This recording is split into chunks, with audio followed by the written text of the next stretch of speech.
नमस्कार दोस्तों, मैं हूं निशांत वत्स और आप देख रहे हैं पब्लिक एशिया न्यूज। दोस्तों, आज हम अपने इस स्पेशल एपिसोड में बात करेंगे भारत ही नहीं विश्व स्तर पर मोटिवेशन की दुनिया में खास पहचान बनाने वाले मोटिवेशनल स्पीकर और business coach doctor Vivek Bindra की और उनके साथ जुड़े कुछ अहम पहलुओं की। दोस्तों, ये वो अहम पहलू हैं जो किसी भी आदमी के साथ जुड़ जाए तो वो आगे बढ़ने की जिस ऊंचाइयों को छूने वाला होता है उसमें थोड़ा थम जाता है। Print media, electronic media, digital media, web media और सोशल मीडिया आज हमारे जीवन का एक महत्वपूर्ण हिस्सा बन गई है। जितना इसका सदुपयोग होना चाहिए उतना सदुपयोग हो नहीं रहा, बल्कि इसका दुरुपयोग ज्यादा होने लगा है। इसी दुरुपयोग के चलते हजारों लोगों की जिंदगी आगे बढ़ने से रुक जाती है। वहीं मीडिया के इसी दुरुपयोग का हिस्सा बन गए motivational speaker doctor Vivek Bindra. हालांकि विवेक बिंद्रा एक वर्ष पहले भी जिस ऊंचाइयों पर थे आज भी वही है, लेकिन सवाल उनकी या किसी की ऊंचाइयों का नहीं, सवाल है मीडिया द्वारा फैलाई गई नकारात्मकता का, जो बेवजह फैलाई जाती है। मीडिया के द्वारा टीआरपी के इस खतरनाक खेल के चलते हजारों लोगों को नुकसान झेलना पड़ता है। वहीं मोटिवेशनल स्पीकर डॉक्टर बिंद्रा के साथ जो हुआ, इस पर हम डिबेट करेंगे और हमारे साथ हिस्सा होंगे पब्लिक एशिया के प्रधान संपादक मिस्टर मुकेश वत्स। लेकिन उससे पहले देखिए हमारी यह खास रिपोर्ट। जाने माने मोटिवेशनल स्पीकर विवेक बिंद्रा जो वैवाहिक संबंधों को लेकर सुर्खियों में थे, अब उनके पर्सनल लाइफ से जुड़ी अच्छी खबर सामने आ रही है। खबर है कि विवेक बिंद्रा और उनकी पत्नी यानिका बिंद्रा के बारे में जो बातें हो रही थी वो निराधार हैं। दोनों के संबंध काफी मजबूत हैं, दोनों ही एक दूसरे के साथ खुश नजर आ रहे हैं और दुनिया के दूसरे सभी जोड़ों के लिए मिसाल भी बन रहे हैं। आपको बता दें, विवेक बिंद्रा और यानिका के संबंध कितने मधुर हैं, आप इस बात का अंदाजा इस वीडियो से लगा सकते हैं जो महाकुंभ में ये दोनों संगम में एक साथ डुबकी लगाते नजर आए। इसके अलावा दोनों ने एक साथ कई धार्मिक कार्यक्रमों में भी भाग लिया। वहीं विवेक बिंद्रा की पत्नी यानिका बिंद्रा ने इंस्टाग्राम पर इसको लेकर पोस्ट भी किया, जिसमें उन्होंने लिखा है कि पहले भी साथ थे, साथ हैं और आगे भी रहेंगे। उन्होंने इस संबंधों को प्राइवेट रखा था। उन्होंने अपील भी करी है कि नकारात्मक कमेंट से बचें और हमारे रिश्ते को आशीर्वाद प्रदान करें। आपको बता दें, वर्तमान समय में कई जाने माने क्रिकेटर और फिल्म स्टार के तलाक की खबरें भी सामने आई थी। ऐसे में विवेक बिंद्रा की यह कहानी ऐसे जोड़ों को मोटिवेट भी करेगी। विवेक बिंद्रा और उनकी धर्मपत्नी यानिका बिंद्रा के तलाक की चर्चा हो रही थी, लेकिन इस बात पर विवेक बिंद्रा की धर्मपत्नी यानिका बिंद्रा ने इंस्टाग्राम पर पोस्ट डालकर सारी बातों को खारिज कर दिया है। ये खबर विवेक बिंद्रा के चाहने वालों के लिए सुखद है। इस रिपोर्ट में देखा आपने, एक वर्ष पहले हिंदुस्तान की मीडिया में डॉक्टर बिंद्रा और उनकी धर्मपत्नी यानिका बिंद्रा को लेकर तरह तरह की खबरें मीडिया पर चलाई गई, लेकिन motivational speaker doctor Vivek Bindra ने पेशेंस रखते हुए मामले को अमृत समझकर पी लिया और चुपचाप देखते रहे। वहीं विवेक बिंद्रा ने मीडिया तक में कुछ नहीं बोला और आज दुनिया भर की मीडिया ने उनके वैवाहिक सुख से संबंधित खबरें छापी और चैनल पर भी प्रसारित की, तब भी विवेक बिंद्रा चुपचाप रहे। दुनिया को मोटिवेट करने वाले motivational speaker doctor Vivek Bindra सही मायने में मोटिवेशनल की दुनिया के विश्व गुरु हैं। ये मैं इसलिए बोल रहा हूं क्योंकि उन्होंने एक साल में साबित कर दिया कि एक साल से विवेक बिंद्रा और उनकी पत्नी की चुप्पी ने नकारात्मक फैलाने वालों के मुंह पर ताला जड़ दिया है। इसी पर आज हम चर्चा करेंगे और हमारे साथ 30 साल से पत्रकारिता की दुनिया में अपनी पहचान बनाने वाले पब्लिक एशिया के प्रधान संपादक मिस्टर मुकेश वत्स मौजूद हैं। सर, बहुत स्वागत है आपका पब्लिक एशिया न्यूज में। धन्यवाद निशांत। सर, मेरा पहला सवाल आपसे यही है कि print media, digital media, social media, electronic media और वेब मीडिया ने एक वर्ष पहले जो न्यूज़ छापी थी बिंद्रा जी के खिलाफ, क्या वो सही थी? देखो निशांत, एक वर्ष पहले जो खबरें चली, जो social media, print media, electronic media, web media, सभी पे जो है विवेक बिंद्रा जी के और उनकी पत्नी के खिलाफ जो है खबर छापी गई। उनके संबंधों को लेकर कई सारी खबरें छापी गई, नेगेटिव खबरें थी सारी। और क्योंकि विवेक बिंद्रा जी मोटिवेशन स्पीकर हैं और विश्व स्तर पे एक अपनी पहचान बनाई है उन्होंने। अब जब इतने बड़े मुकाम पे कोई व्यक्ति होता है तो इस तरह की खबरें जो हैं उनके बढ़ते ग्राफ को रोक देती हैं। तो मीडिया को भी पहले जो है जो निजी जीवन से रिलेटेड खबरें होती हैं तो उनको बड़ा सोच समझ के प्रसारित करना चाहिए, क्योंकि उससे बहुत सारी चीज़ें जो है भ्रम फैला देती हैं। अब इस पे पहले पत्रकारों को इन्वेस्टिगेशन करनी चाहिए थी, तो उन्होंने इन्वेस्टिगेशन किए बगैर आजकल जो है बिगर इन्वेस्टिगेशन के जो खबरें चलाई जाती हैं, बिगर जानकारी के खबरें चलाई जाती हैं निशांत, वो कहीं ना कहीं जीवन में किसी को प्रभावित करती हैं। तो मैं तो यही कहूँगा कि इस तरह की खबरें जो है नहीं प्रसारित करनी चाहिए। और आज का जो दौर है, जो सोशल मीडिया का जो दौर है, इसने तो सब कुछ बदल के रख दिया है। हम आम आदमी जो है सोशल मीडिया की खबरों पर एकदम से भरोसा कर लेते हैं।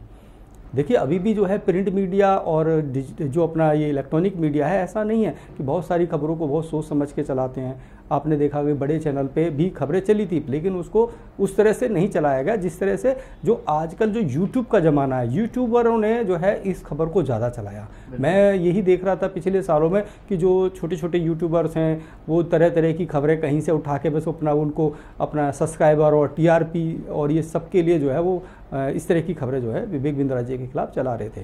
तो मुझे लगता है कि इसको जो है मीडिया को जो है अपना सोच समझ के इस तरह के कदम उठाने चाहिए। निशांत सर, ये जो नकारात्मक समाचार हैं जो सोशल मीडिया के द्वारा फैलाए जाते हैं, क्या ये ब्लैकमेलिंग के लिए कराए जाते हैं या टीआरपी के खेल का हिस्सा बनने के लिए? निशांत, जो बड़े ऑर्गेनाइजेशन हैं, जो बड़े अखबार हैं या चैनल हैं, वो ब्लैकमेलिंग तो हम इसे नहीं कह सकते निशांत की ब्लैकमेलिंग करे, लेकिन जो आजकल ये यूट्यूब और फेसबुक के जो जन्म हो गया है, जो आजकल जो यूट्यूबर जो सोशल मीडिया वाला है, ये सोशल मीडिया पे लोग इस तरह की खबरें जो हैं, मुझे लगता है कि दो ही मतलब होते हैं उनके, या तो वो ब्लैकमेलिंग करना चाहते हैं या फिर वो अपनी टीआरपी को बढ़ाने के लिए, जो अपने सब्सक्राइबरों को बढ़ाने के लिए उसको प्रसारित करते हैं खबर को। तो इस तरह की जो खबरें हैं, मैं एकदम से ये भी नहीं कह सकता, क्योंकि मीडिया पे इस तरह के एलिगेशंस हालांकि लगते रहे हैं कि भाई पत्रकार जो है पैसा लेके खबर चलाते हैं, बहुत सारे ऐसे आते हैं। क्योंकि मैं भी जब कई सम्मेलनों में जाता हूँ तो इस तरह की जो है चर्चाएँ निशांत सुनने को मिलती हैं, लेकिन एकदम से ये प्रमाण, क्योंकि इसका कोई प्रमाण नहीं है। कुछ पत्रकार जहाँ पकड़े जाते हैं या कुछ ब्लैकमेलिंग करते हैं तो पकड़ के जेल भी जाते हैं, ऐसा नहीं है। जो गलत करेगा वो जेल भी जाएगा। तो मुझे ये लग रहा है कि जो बिंद्रा जी वाला एक साल में जो ये खबरें चली हैं, तो यूट्यूब का जो ज़माना है इसने जो है ज़्यादा नकारात्मक स्टोरियाँ जो फैलाने का काम किया है। उससे क्या है कि व्यक्ति जो है आगे बढ़ने से रुक जाता है निशान।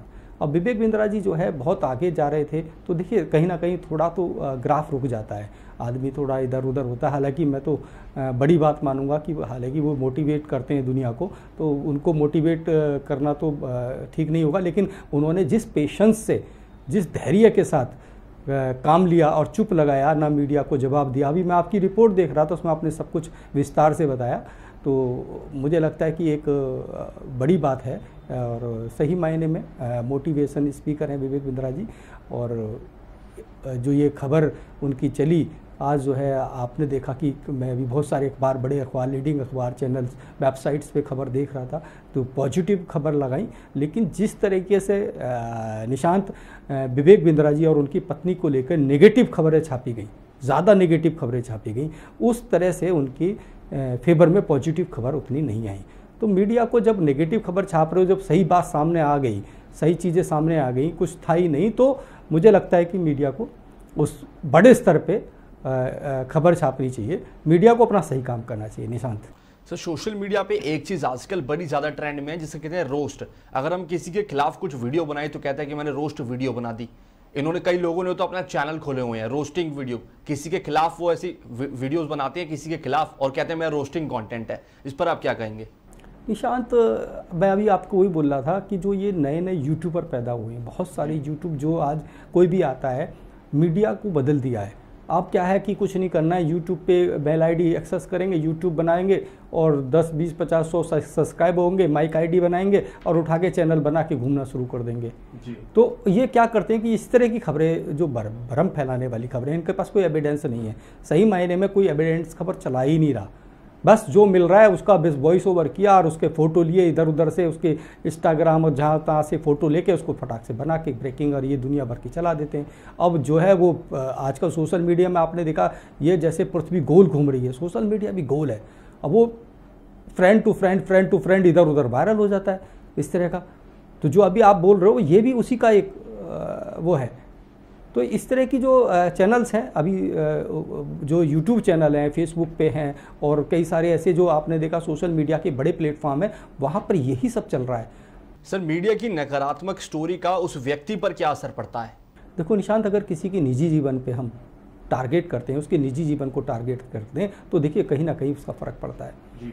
और प्रिंट मीडिया हो, चाहे डिजिटल मीडिया हो, चाहे सोशल मीडिया हो, मैं यही उनको कहूँगा कि किसी के निजी जीवन से संबंधित इस तरह की खबरों को ब्रेक नहीं करना चाहिए, इस तरह की खबरों को नहीं चलाना चाहिए, क्योंकि उसका परिवार भी इस खबरों से प्रभावित होता है और यार दोस्त और उसका जो व्यापार है वो भी प्रभावित होता है। देखिए, जब हम इस तरह की खबरें चलाते हैं ना, तो जब हम कहीं बाहर निकलते हैं ना, तो बहुत से लोग हमें, चाहे हम सही हैं निशांत, कितने भी सही हों, लेकिन हमें लोग उस तरह से देखते हैं कि हम गलत हैं, तो उसका देखिए फ़र्क पड़ता है। इस तरह की जो नकारात्मक स्टोरी है ना कहीं निशांत बहुत प्रभाव करते हैं। निशांत, जब हम 25-30 साल पहले पत्रकारिता करते थे, दैनिक जागरण में हम रहे, तो हम बहुत ऐसी खबरें होती थी जो महिलाओं से रिलेटेड होती थी या बच्चियों से रिलेटेड होती थी, तो निशांत हम उन खबरों को दबाते थे, उन खबरों को उस तरह से नहीं निकालते थे, उस तरह से प्रेजेंट नहीं करते थे जिससे कि उस बच्ची की जीवन पे या उस महिला की जीवन पे फर्क पड़े।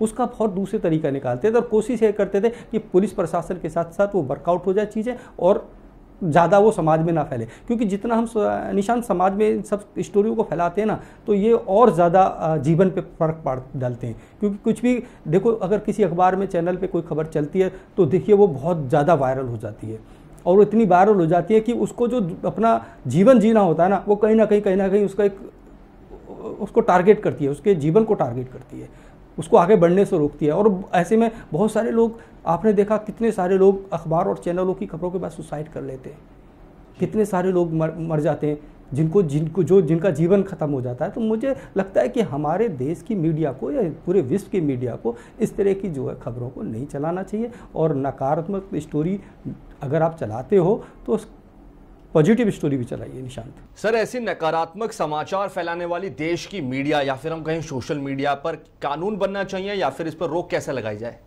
निशांत, बहुत अच्छा सवाल है। जो इस तरह की स्टोरियां छापते हैं, जो सोशल मीडिया पे इस तरह की स्टोरियां चलती हैं और वो निजी जीवन पे जो प्रभाव डालती हैं, देखो इसके लिए कानून तो बनाना चाहिए। कितने सारे लोगों का जीवन इससे खराब हो जाता है और देखिए गाइडलाइंस बहुत ज़रूरी है। मैं ये नहीं कह रहा कि पत्रकारिता के लोकतंत्र के चौथे स्तंभ को दबाया जाए, मैं ये भी नहीं चाहता, क्योंकि लेकिन अगर कोई खबर सही है, सही मायने में वो आई है और लगता है कि हम उसको, देखिए खबर चलाने के कई तरीके होते हैं, हम उस खबर को किसी भी एंगल से चला सकते हैं। जैसे किसी के निजी जीवन में कुछ घटनाएं घटती हैं तो हमें उस खबर को भी, उसके बहुत सारे तरीके हैं, लेकिन हम क्या करते हैं कि उसके अंदर इतना मिर्च मसाला डाल देते हैं, उस खबर को इस तरह से फैला देते हैं कि जो व्यक्ति के जीवन में जहर घोल देता है। निशान, तो ये जो नमक मिर्च मसाला डाल के खबरें प्रचंड की जाती हैं, ये ज़्यादा दुखदायी है और हम लोग पीछे पड़ जाते हैं। आपने देखा छोटी सी खबर होती है, अरे कितने हजार लोगों के बीच में निशान छोटे मोटे झगड़े होते हैं, क्या हम उसको टीआरपी बनाएंगे? क्या उसको टीआरपी बनाएंगे? आप देखो, जो आदमी ऊंचाइयों पर जाता है, केवल उन्हीं की निजी जिंदगी से रिलेटेड खबरें छपती हैं या चैनलों पर चलती हैं। कितने लाखों लोगों के घर में झगड़े होते हैं, छोटी छोटी बातों पर होते, क्या वो खबरें छपती हैं? तो जो ऊंचाइयों को छू रहा है, आप उसको क्यों टारगेट करो? किसके लिए? या तो टीआरपी के लिए या फिर पैसे के लिए। दो ही वजह हैं भाई, यही वजह, और तो कोई वजह नहीं है ना निशांत। तो इसीलिए किसी की भी निजी जीवन से संबंधित अगर कोई खबर है तो उसको थोड़ा सा पेशेंस रख के पहले उसको वर्कआउट किया जाए। देखिए, कभी भी इस तरह की खबर छापने से कुछ नहीं मिलेगा निशान। किसी के जीवन को बर्बाद करना, मैं समझता हूँ कि सबसे ज़्यादा गलत काम है। और मैं तो निशांत अपनी पब्लिक एशिया के जितने भी पत्रकार हैं सबको बोलता हूँ, सबके साथ मैं जब मैं मीटिंग करता हूँ, कॉल करता हूँ, तो उनको यही बोलता हूँ कि भैया किसी की निजी ज़िंदगी से संबंधित खबर मत प्रसारित करना, मत छापना, कुछ नहीं है उससे, क्योंकि कल आपके साथ भी वो सब हो सकता है। तो कल अगर आप किसी को टीआरपी बना रहे हो तो आप भी किसी दिन टीआरपी बन सकते हो। इसलिए इस तरह की खबरों से बचना चाहिए और कोशिश करनी चाहिए कि किसी की निजी जीवन में अगर आप पॉजिटिव खबर छाप सकते हो, जैसे विवेक बिंद्रा जी और उनकी पति की कोई बात, तो उसमें भी अगर आप पॉजिटिव खबर छापते और बात करते तो मुझे लगता है कि निशान वैसे कुछ था नहीं, लेकिन फिर भी मैं कह रहा हूँ अगर पॉजिटिव खबर छापते तो इस तरह से नहीं होता जिस तरह से भ्रम फैलाया गया है। तो इसलिए कोशिश यही करनी चाहिए, हिंदुस्तान के मीडिया को यही कोशिश करनी चाहिए और कि सही खबरें छापे। रही अब सोशल मीडिया की बात, सोशल मीडिया से सब परेशान है, पूरा देश परेशान है। इस सोशल मीडिया का अब समय आ गया, इसका अंत भी निश्चित है। जितना ये भ्रम फैला रहा है, जितनी चीज़ें फैला रहा है, अभी आपने देखा कुंभ में सोशल मीडिया ने किस तरह से भ्रम फैला दिया, पूरा कुंभ बदनाम कर दिया निशांत, पूरा कुंभ को बदनाम कर दिया। क्या हुआ बाद में? वो जिन अकाउंटों से झूठी वीडियो बना के यहाँ से वहाँ प्रसारित की गई थी, सबका अकाउंट सीज हुआ, सब जेल गए जा रहे हैं, सबको पकड़ा जा रहा है। तो इस तरह से सबके साथ होना चाहिए। जो ये फर्जी यूट्यूबर भ्रम फैलाते हैं, सोशल मीडिया पे भ्रम फैलाते हैं, इन सब के खिलाफ कानूनी कार्रवाई होनी चाहिए और इनके लिए कानून है। निशांत, मैं आपको बताऊं, कानून बन रहा है बहुत जल्दी। ये देश की सरकार इन ऐसे यूट्यूबरों, ऐसे भ्रम फैलाने वालों लोगों के खिलाफ एक बड़ा कानून बनने जा रहा है। और देखिए जो हमारे प्रिंट मीडिया और डिजिटल मीडिया, देखिए अब प्रिंट मीडिया ने भी निशांत स्वरूप बदल लिया है। अब वो सारे प्लेटफॉर्म पे काम कर रहा है, लेकिन वो फिर भी अपनी खबरों को बहुत जिम्मेदारी से चलाते हैं। वो एविडेंस देखते हैं कि वाकई में इसका कोई एविडेंस है नहीं है, और जितना एविडेंस है वो उतना ही खबर चलाते हैं, उसमें नमक मिर्च मसाला नहीं डालते। तो मैं यही कहूँगा कि विवेक बिंद्रा जी वाले मामले में अगर कुछ नेगेटिव खबर जिन ऑर्गेनाइजेशन ने चलाई है, तो आज वो पॉजिटिव खबर भी चलाए ना। जितने भी ऑर्गेनाइजेशन है, जितने भी विवेक बिंद्रा जी के खिलाफ खबर चला रहे थे, तो उन सारे लोगों को आज उनके वैवाहिक जीवन से संबंधित एक पॉजिटिव खबर चलानी चाहिए। निशांत, बहुत बहुत धन्यवाद सर अपना कीमती समय देने के लिए। आपकी विवेक बिंद्रा के मामले पर क्या राय है, हमें कमेंट सेक्शन में जरूर बताएं। धन्यवाद।